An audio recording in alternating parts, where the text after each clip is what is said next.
E aí pessoal, aqui é o Elias, estamos aqui hoje para falar de filosofia, né? Então a gente veio discutindo até aqui o iluminismo, né? Então a gente falou sobre os diversos aspectos, características do iluminismo, comentamos sobre os principais filósofos, né? Falamos de Voltaire, falamos de Montesquieu, falamos de Rousseau, falamos do Diderot e da D'Alembert, Locke e todo mundo. Então eu acredito que de maneira bem geral deu para compreender aí a importância, né, e as contribuições do iluminismo, né, para o pensamento moderno, né, o pensamento filosófico moderno. Hoje, pessoal, a gente vai refletir sobre uma questão fundamental, né, que é uma reflexão proporcionada pelo pensamento iluminista, né? A gente sabe que o iluminismo tem como lema, né, a ideia de liberdade, igualdade e fraternidade. E aí é a partir desse pensamento que a gente vai refletir sobre um aspecto muito importante que foi pensado pelos iluministas, que é a questão da liberdade, né? Pensar um pouco a relação entre a filosofia e a liberdade, a filosofia, a liberdade e a sociedade, né? Para a gente poder tentar, né, nos aprofundar, né, nessa discussão. Vocês podem fazer a leitura, né, da sessão Nosso Cotidiano, né, no final da unidade. Façam a leitura completa, anotem, tá? As dúvidas que surgirem ao longo da aula ou mesmo ao longo da leitura, enviem para mim lá no Google Class, eu vou respondê-los assim que possível, tá bom? Então, vamos lá para a gente poder começar. Então, liberdade e sociedade é um tema muito importante de se pensar, né? É um tema que, vamos dizer assim, né, já foi pensado anteriormente, mas que os iluministas eles trazem, né, essa reflexão, aprofundam essa reflexão lá no século XVIII, mas ela não para por lá, né? Então é uma questão que perpassa muitos séculos, chegando inclusive até nós hoje.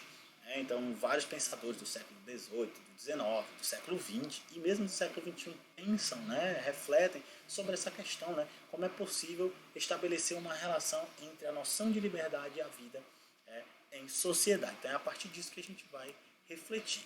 E aí a primeira pergunta é como definir a liberdade? O que é liberdade? E se a gente for buscar ao longo da história da filosofia, você vai encontrar várias definições. E aí você tem várias possibilidades, né?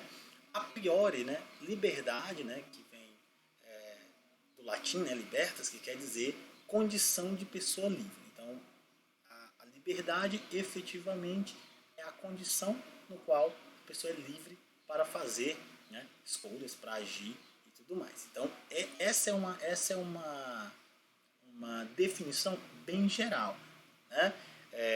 Muitas vezes confundida com a ideia de que liberdade é fazer o que quiser. E aqui a gente tem, né, uma primeira divergência entre esses conceitos, porque nem sempre, né, a capacidade de escolha, a liberdade de escolha necessariamente significa fazer o que quiser, né? E aí vários filósofos pensaram sobre isso, né? Até que ponto a liberdade de fato é fazer aquilo que quero, aquilo que desejo, de forma totalmente desvinculada de qualquer noção ou de qualquer regra. E aí a gente vai ver, né, como é que o Montesquieu, né, como o Locke pensam isso. É importante também pensar, pessoal, que quando a gente fala de liberdade, né, é importante a gente entender que existem formas de liberdade, né? Então, a liberdade ela é uma noção geral, mas é importante entender que essa noção geral ela também pode ser subdividida em noções, vamos dizer assim, ou em noções específicas. Então, por exemplo, você tem a liberdade política, que está ligada à ideia de dos direitos políticos, né, de poder fazer parte de uma entidade política, enfim, né, existem direitos políticos que são fundamentais. Existe a liberdade religiosa, né, que está atrelada à ideia mesmo de escolher, de poder praticar a sua religião, né, e tudo mais.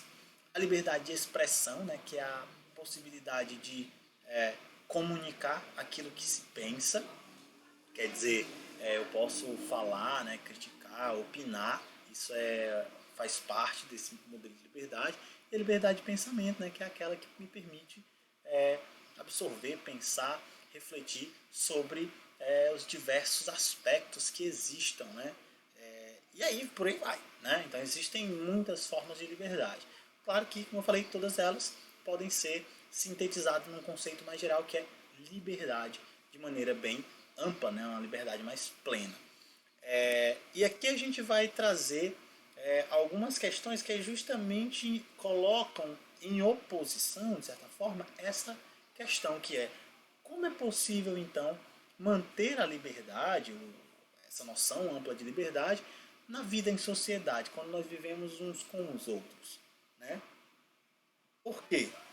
Se liberdade for fazer aquilo que nós quiséssemos, né, de maneira irrestrita, a vida em sociedade ela seria impossível, já que se eu resolvo fazer tudo o que eu quero e o outro resolve fazer tudo o que ele quer também, isso vai gerar uma série de atritos, de conflitos que vão se multiplicando nessa sociedade e ela, claro, evidentemente vai se tornar insustentável. Então, aqui a gente tem um primeiro ponto, né? A vida em sociedade é levada como levando o conceito de liberdade a um extremo de fazer o que quiser de forma irrestrita, ela seria impossível, né? Completamente impossível. Então, a priori, então, a vida em sociedade, ela necessariamente já está atrelada a uma noção de regra, né? Então, quer dizer, a vida em sociedade, ela necessariamente vai estar sujeita à obediência a determinadas regras, né? Para que se possa estabelecer uma convivência harmoniosa. O Montesquieu, né, ele vai trazer que noção de liberdade? Ele vai dizer que a liberdade em sociedade só é possível por meio do respeito às leis e às regras sociais. Então, para o Montesquieu, basicamente o que é a liberdade? É fazer o que quiser? Não. É fazer o que a lei permite. Então, para o Montesquieu, a sociedade ela precisa de regras para existir, né, para poder ser uma sociedade pacífica e harmoniosa. E a liberdade é justamente fazer tudo aquilo que a lei não proíbe, tudo aquilo que é possível dentro daquela sociedade. Então aqui nós temos uma primeira forma de liberdade aí pensada pelo Montesquieu. E aí o John Locke ele vai refletir também sobre essa questão da liberdade individual. E aí ele traz o seguinte, a liberdade natural do ser humano consiste em estar livre de qualquer poder superior, tendo apenas como regra, né, apenas a lei da natureza. Isso aqui na liberdade natural, quando o homem ainda não vive em sociedade. Tá? Então, quando ele está no seu estado de natureza, né, ele é livre completamente e a única regra que ele obedece é a regra lá, as leis determinadas pela própria natureza. Né? Isso no seu estado de natureza. Mas a liberdade em sociedade só é possível se seus membros viverem de acordo com as leis elaboradas pelo poder criado para isso. Lembra lá que o Locke, né, ele vai enfatizar o poder legislativo como sendo, né, dos poderes o mais importante da sociedade. Por quê? Porque ele vai, óbvio, né, criar as leis e as regras que determinam as formas como essa sociedade se organiza e vive. Então, ele vai dizer justamente isso. Na sociedade, né, em meio à sociedade, só é possível estabelecer a liberdade se as pessoas elas viverem, né, seguindo de forma comum aquilo que é determinado pelo poder, né, que claro que foi escolhido, né, que foi criado por eles próprios para determinar.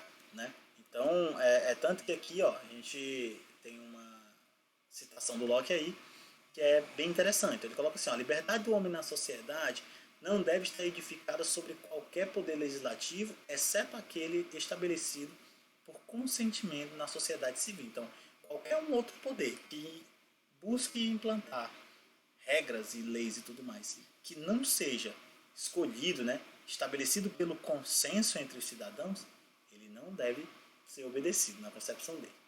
Nem sob o domínio de qualquer vontade ou constrangimento por qualquer lei, salvo o que o legislativo decretar, de acordo com a confiança depositada nele. Então aqui o Locke ele vai enfatizar essa importância do poder legislativo, né? Porque é por meio da criação dessas leis que ele vai estabelecer aquilo que é possível, né? A liberdade dentro dessa sociedade, já que é ele que vai determinar o que pode e o que não pode ser feito. E claro, esse poder legislativo ele é necessariamente consentido, né, já que ele precisa ser aprovado aí pelo povo, né, escolhido pelo povo. Então, é o povo que dá poder a esse legislativo.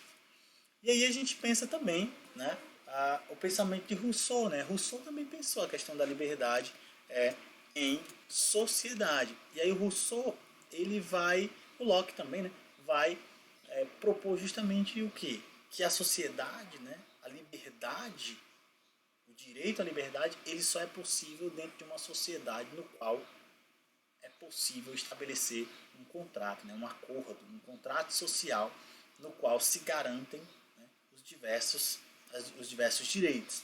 Né? Então, o que acontece aqui?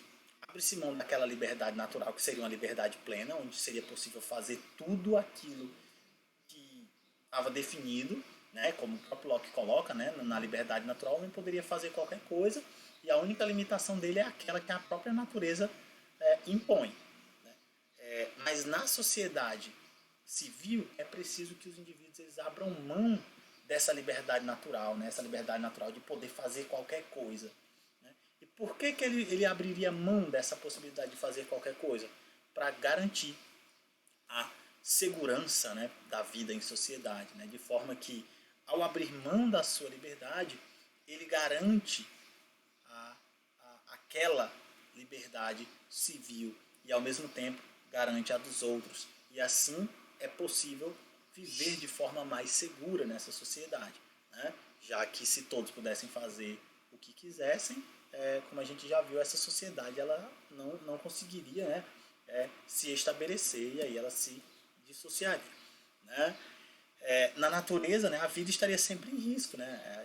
Isso é uma coisa óbvia, né? Já que todos podem fazer tudo, né? E há disputas, né, por interesse, disputa por necessidades. É só a gente observar como funciona a natureza de maneira geral. Né? A vida realmente ela está sempre em risco. Né? Tem sempre a caça e o caçador, e o predador, né? E sempre ela funciona dessa forma. Então, na sociedade, você justamente, vamos dizer assim, você reduz essa sua liberdade em troca da segurança da vida em sociedade, já que por meio da sociedade é possível garantir, né, os direitos, né, de cada um dos indivíduos. O Rousseau, né, principalmente, ele vai dizer que a ideia de sociedade civil ela não se contrapõe à ideia de liberdade individual. Não é que a vida em sociedade civil ela não permita a liberdade individual. Se a liberdade for entendida como sendo fazer o que quiser, aí realmente é bem complicado. Mas pensar a sociedade civil dessa forma é impossível. Então, dentro da sociedade civil é possível ter liberdade individual, mas essa liberdade individual é uma liberdade reduzida, é uma liberdade que está, né, atrelada à própria vivência em sociedade. Tá? E aí é aí que você tem a questão, né? A importância do respeito às leis, às regras sociais. Afinal de contas, na prática, é possível fazer ou deixar de fazer aquilo que a lei manda ou não manda. Né? Então, afinal de contas, é uma questão de escolha. Nós podemos ou não. Né? E só que ao ultrapassar, né, os limites impostos pela nossa sociedade, nós nos colocamos e colocamos a própria sociedade em risco. Por isso que é muito importante obedecer, né, às regras e às leis sociais, já que a própria existência da sociedade ela depende dessas leis e dessas regras para que ela possa se manter. Né? Então, pessoal, a pior é isso. Né? A gente ainda vai continuar falando mais sobre essa questão, né, da liberdade, sociedade e tudo mais. Nas próximas aulas a gente vai discutindo as novas concepções, né, que vão surgir dessa noção, né, o existencialismo de Sartre, né, que também traz uma reflexão bastante importante sobre essa noção de liberdade. Né? Então aqui é mais para a gente fazer essa introdução. Né? Então faça a leitura do nosso cotidiano no final da unidade e façam as anotações e mandem as dúvidas lá no Google Class que eu vou responder, tá bom? Então, muito obrigado por assistirem e até a próxima.